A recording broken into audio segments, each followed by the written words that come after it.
Some people were asking me about, domino and trees.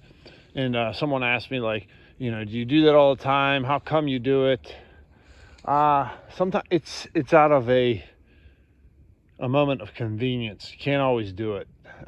It's not always advantageous to do it.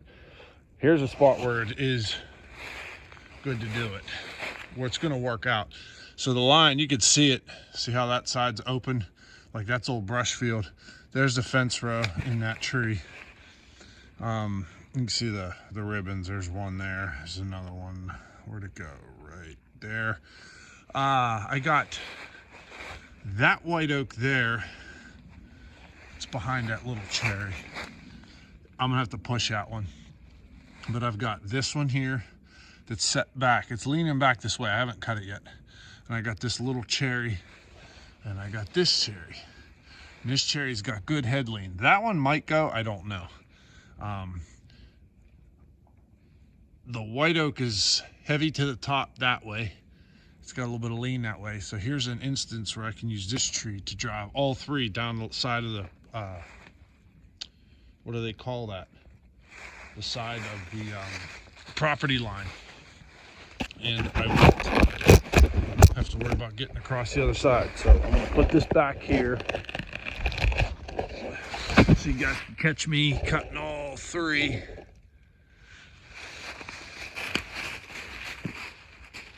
We're gonna start out there in the front.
that cherry was going to lean back.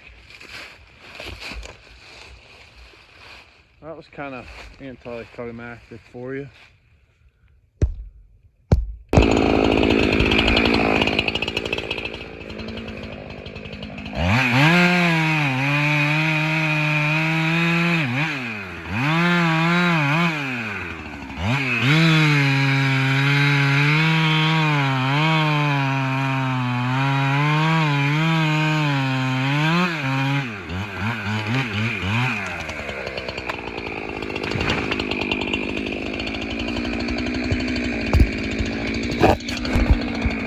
One thing I should explain before I go much further is what I'm doing here. So I got that property line there.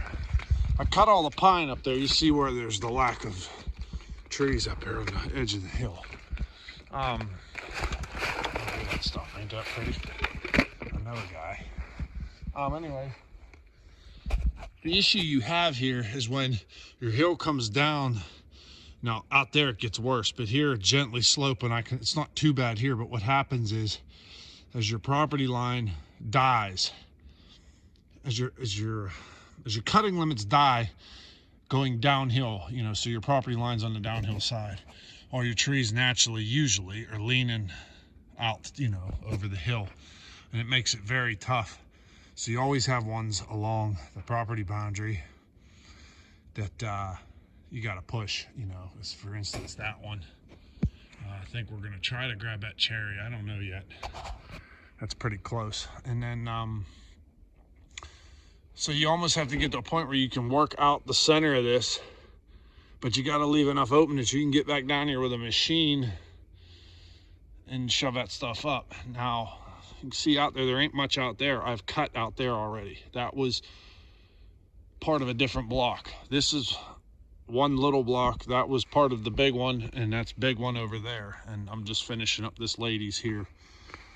And I usually like to feather the edges along property lines. It makes it a little easier on the cutter. You don't necessarily have to go after them all the time, but for this cut, they want it cut pretty hard.